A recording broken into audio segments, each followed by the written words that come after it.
Megan. Appreciate that. Item number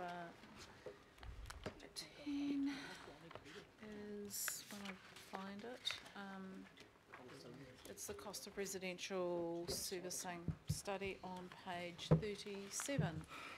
So sorry, this one has been put off time and time again. It is here, Councillor Quacks. And can I just, while Ree makes her way up, can I just say thank you? It was hugely helpful. You putting the questions in, people could have a time to digest them, the staff could have a time to actually answer them, and I think we'll have a much enriched discussion as a result. So thank you. Madam Chair, just a point of clarification. While I sent all the questions around, did the councillors also receive the answers that Ree sent? Good. I hope we did. I did. Oh, through Madam Chair, I sent them to Councillor Quacks and to yourself and Councillor Darby. Right. I apologise, I didn't send them as the Chair and the Deputy Chair. Right. I apologise, Councillor Quacks, I haven't circulated them to everybody. Okay, so we can, I think it gives Ree a good chance to answer them as part of this, and then we can circulate them. I'm happy to circulate them after the meeting, Madam Chair. Yeah. Look, it just raises some more questions for me anyway, so I'd like to get some clarification around those when Ree's made the presentation. Thank you, Madam Chair, and I'll just mention that I am waiting for Andrew Duncan from our finance team, as he will be accompanying me in terms of any questions you may have in terms of development contributions policy. But just to do a little bit of a recap, the cost of residential servicing study was an outcome of one of the actions in Council's Housing Action Plan. It was Action 15, and the idea here was to undertake a more thorough empirical research to show the true cost of servicing growth for different household types. So it stemmed really from that priority within the Housing Action Plan around looking at different financial tools to stimulate both housing supply and housing affordability.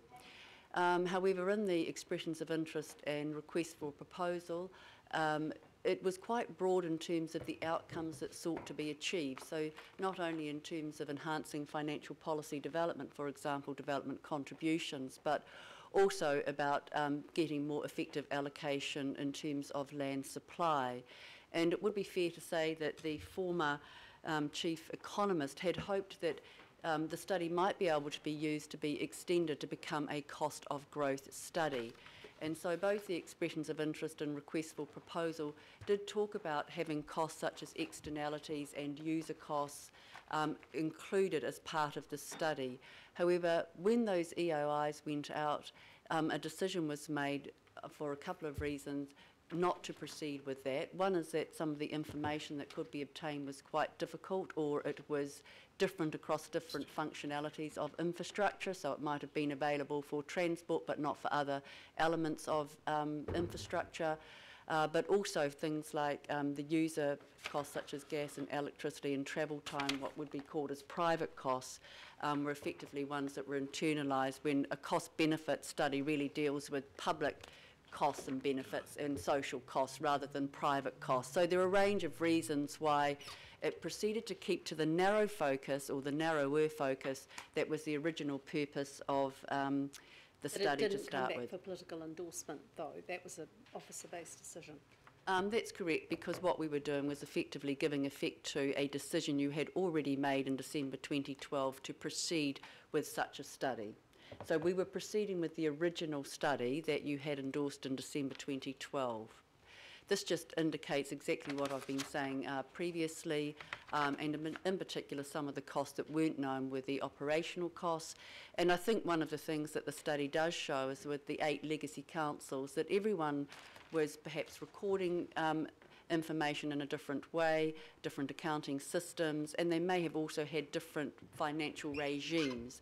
So to get some comparison between those was quite difficult as well. So some councils use financial contributions, some development contributions, for example. Some had different ways of entering into infrastructure funding agreements.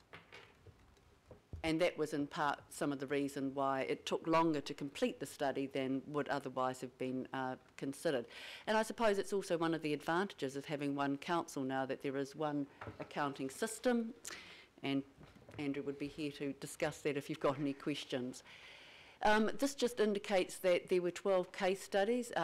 Those case studies were taken across different locations of Auckland, and they tried to look at different housing types. They go from the smaller developers to the larger developers.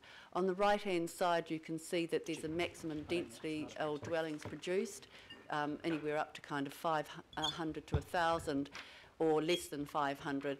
All of these developments are staged. Most of, even the larger developments in Auckland tend to only do 200 or 300 dwellings or sites a year. Even in Greenfield, some dwellings or sites are only at 40 per annum. So this doesn't reflect how much at any particular time. It just reflects the nature that some were potentially larger and some were potentially smaller than others. And in terms of the summary of the findings, what this did indicate is where there is spare capacity in existing networks, that effectively the incremental costs associated with having additional dwellings at that location, in other words, servicing infill development, was on the average cheaper than in greenfield developments. And that would be consistent within the broad information that's been given by Auckland Transport and Watercare Services Limited that support intensification and containment on the basis that there is an optimisation of the existing investment in infrastructure. And as such, when we're looking at future special housing areas, what would be important for the brownfield is for councillors to be aware of those areas where there is existing capacity and infrastructure.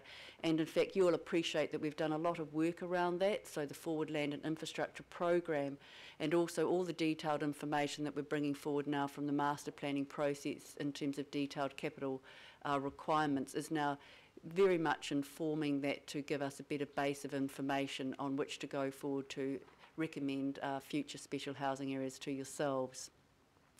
Of course, what it also indicates is generally on average that lower density developments are more costly in terms of the capital requirements. However, there was some variance within each of those low, medium and high density developments across those that were taken, and site-specific circumstances do also impact on what those costs might be.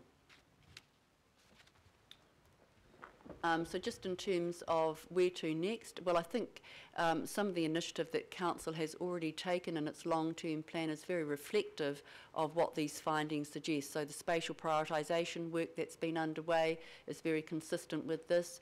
We're doing a lot of work in the Housing Office right now with our finance team to ensure that the application of development contribution policy and the implementation of infrastructure funding agreements is consistently applied across all of Auckland, not just in special housing areas. We have a good understanding of what costs should be paid by the developer as a private cost, what's local public and what's regional bulk infrastructure. And Andrew has informed me that we record everything all in one accounting system now, so we don't have the same issues that the report highlighted. And the same service standards. So, and in addition to that, we've also starting to do some, through our research, investigation and monitoring unit, household preference survey, but that's not available at this stage. And that's it. Thank you, Madam Chair. Thank you. So, Councillor Quacks, do you want to kick off the...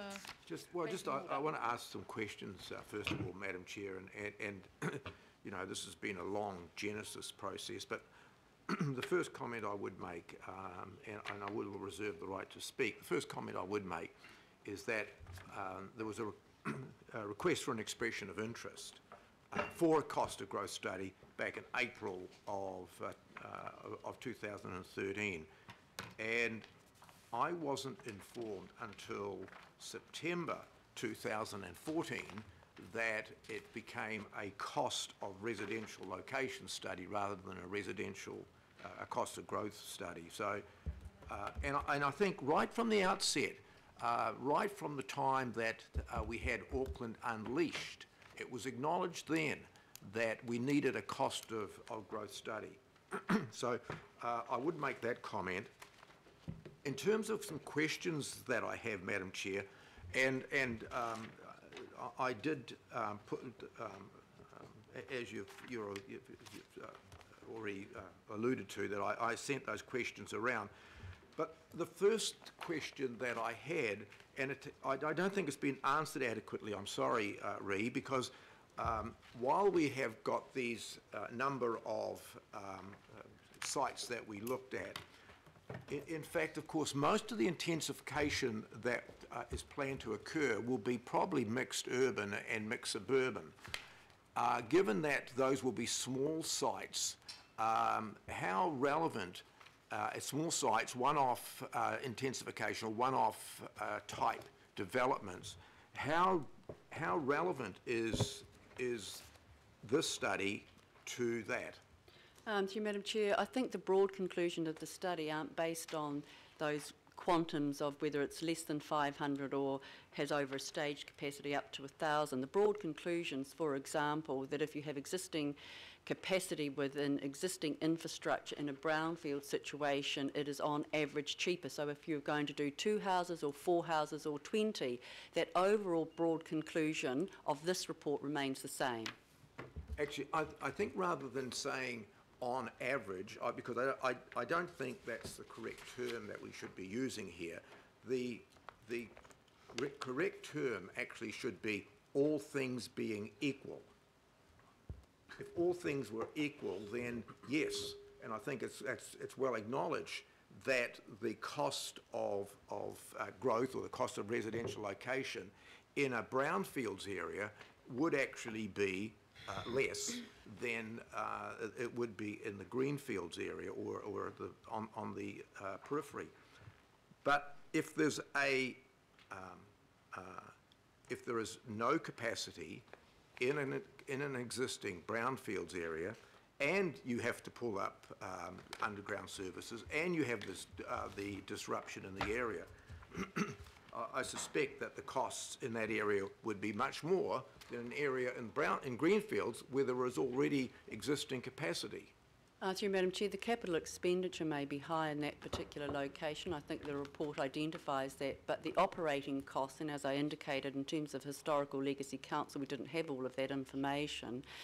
We are advised that the operating costs would, by our council-controlled organisations, would be lower. So, for example, you know, if you have proximity to the CBD, then the travel and public transport services versus that at the fringe would be lower.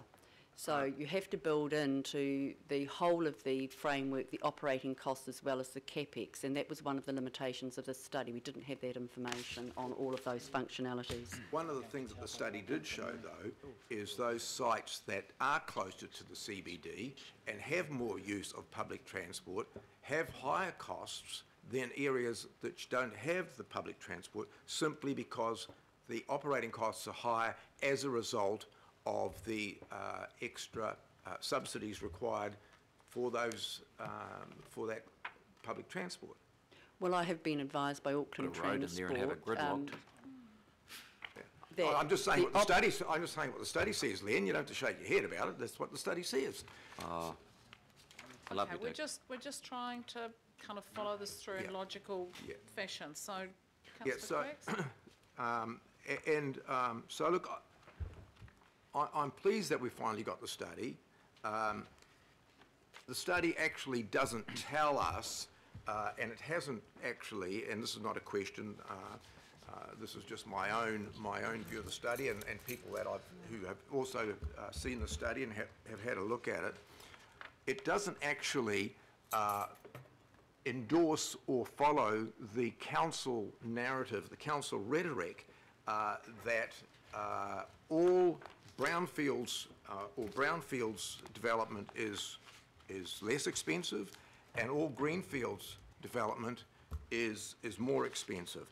It depends very much on a whole bunch of, and as Rhea's just acknowledged, a whole bunch of variables, and those relate to capacity on the network, and one of the things, of course, that it doesn't take into account are the private costs. And the private costs are significant to people in Auckland. In fact, if you can buy land on the periphery cheaper over the period of of your 20-year mortgage, your 25-year mortgage, you could save yourselves hundreds of thousands of dollars, in fact. So, look, I welcome the report. It hasn't, I've got to say that it won't be particularly useful in terms of where costs,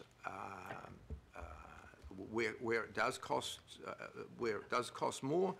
But I think that going forward, it will be very, very useful. And I think it will help us in terms of looking at various SHAs and so forth. But it's taken a long, long time to get this report, and it would have been useful, I think, to have this as part of the section 32.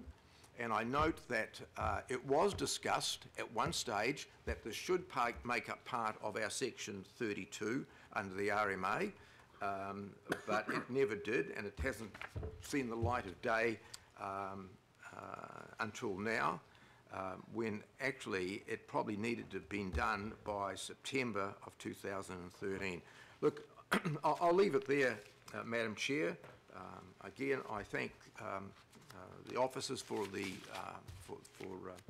answering all my questions, and I'll leave it for somebody else to perhaps comment on that, on the study. Thank you, Councillor Quakes.